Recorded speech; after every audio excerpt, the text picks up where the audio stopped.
Hey everyone, welcome back to another episode of Shapes on a Page. Today, we'll be looking at Jean Giraud, better known as Moebius.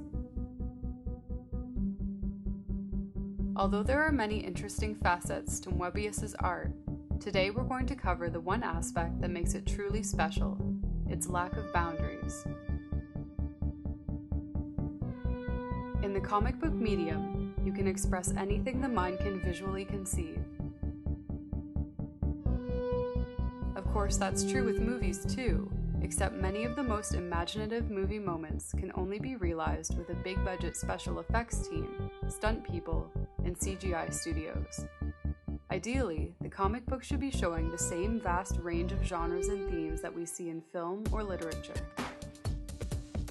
This is something that we do see more commonly in manga, where there is a greater variety of genres for a great variety of audiences. But comics haven't really made the same type of cross-genre splash in the Western world.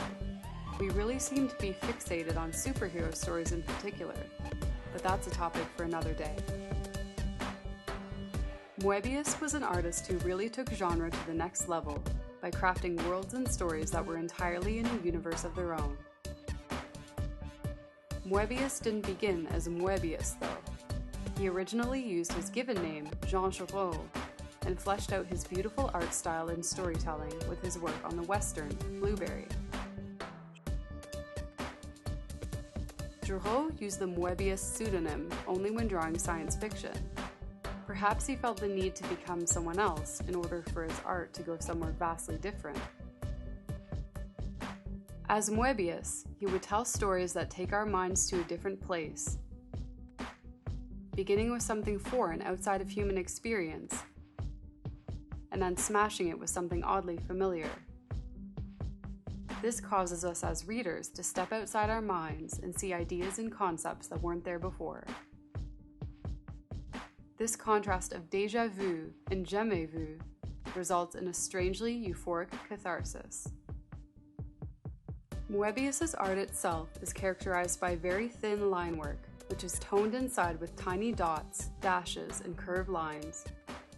If it hadn't been consistent throughout everything he drew, his style may have appeared strange.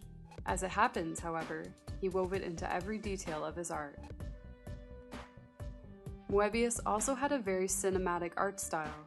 His comic book pages almost seem like they were intended to be used as storyboards for a film. He would create vast and detailed establishing panels with cityscapes or craggy desert mountains. This allows his worlds to be fully realized and feel very lived in.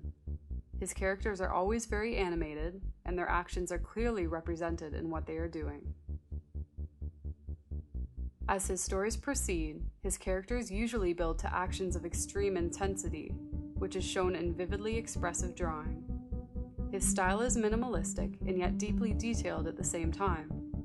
This is what allowed him to have so much range with his subject matter. One can't help but get the feeling that Moebius drew very quickly in an intense stream of consciousness. It's no surprise that Moebius's art helped inspire such revolutionary films such as Ridley Scott's Alien and Blade Runner. Whether you're a writer, artist, or both, get your hands on one of Moebius's books for some inspiration. You owe it to yourself to check out his work.